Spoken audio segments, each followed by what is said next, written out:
Hi, I'm John Valentino, president of John and Bob's Corporation. I'm here with Chip Valentino. We're at a garden you might recognize in the front. We're going to walk to the back, which is a brand new project. There's common themes here that can probably be helpful to many gardeners. One, we're removing overgrown shrubs. We're turning it more into a more water efficient garden. We're changing the circulation to be more direct. We're creating more useful spaces, and we're doing it in a way that's attractive, functional, beautiful. All of those things are common to all of us that try to approach improving our lives through improving the outdoor spaces at our home gardens. So let's go in the backyard and take a look at this revitalized garden to be. Not right now, it looks worse before it's going to look better. Okay, Chip, let's do some walking. And the front yard is a xeriscape garden, and we've now got all of the features in it. We were waiting for the benches, they're in. Got these huge olive trees that are beautiful, and the whole garden requires very little water. And now we're on our way into the back.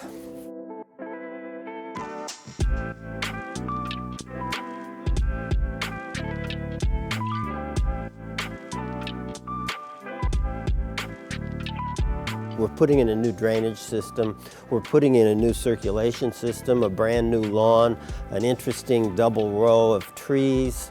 The fences are going to be rebuilt, probably painted our favorite dragon's breath color to make them recessive. We're going to create new spaces for entertaining.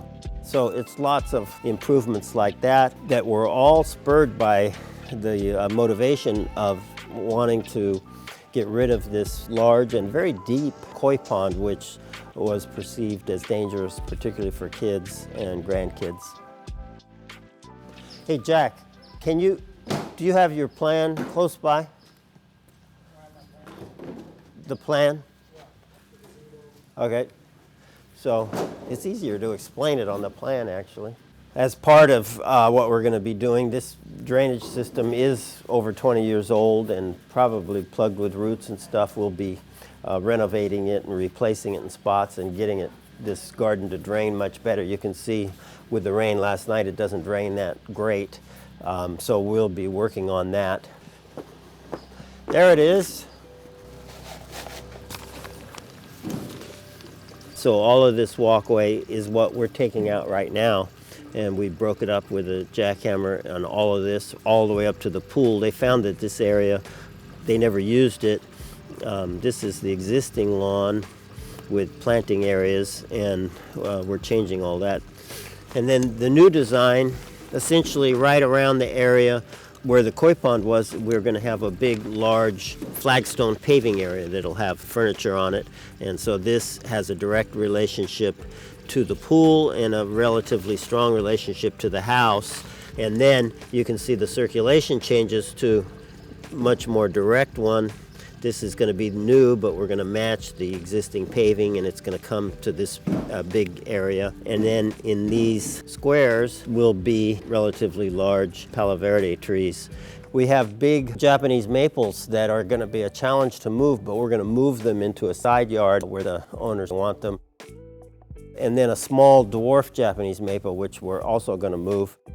We don't have an easy way to get them out, so combination of our little bobcat and a bunch of manpower, and we're going to try to take them around to the side yard, and there's a fence and gate in the way, so it's going to be a difficult way. This smaller one, which is really a very valuable Japanese maple, that's like full grown.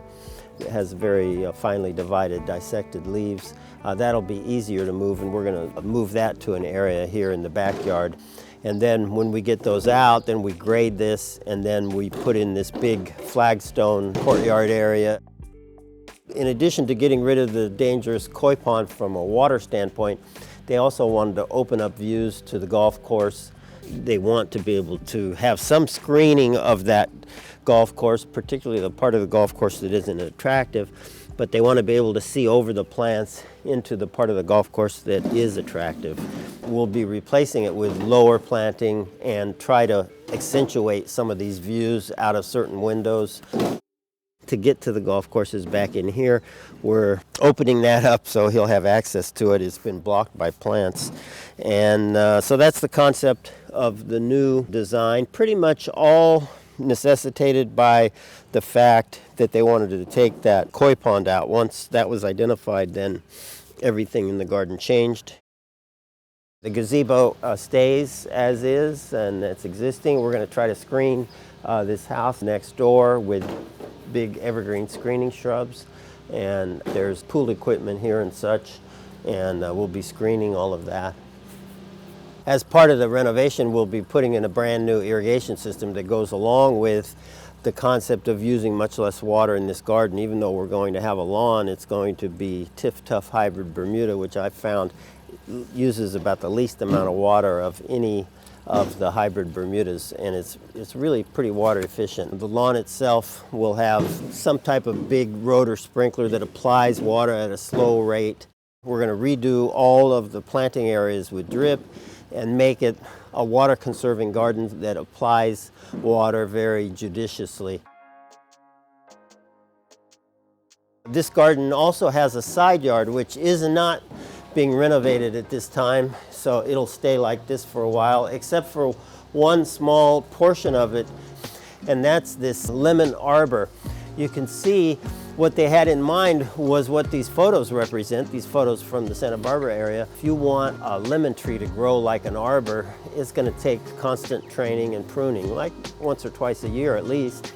And what happened here is these lemon trees were pruned and then just allowed to grow and be trees, and they just grew right up through the arbor. And what we're going to do is train them to look like they're covering the arbor and get a real vitality to the plants themselves. We're going to use our blend, and we'll use some penetrate. We'll get this soil as healthy as possible. Hopefully you enjoyed this garden tour. If you do like it, please indicate that by liking it and subscribing.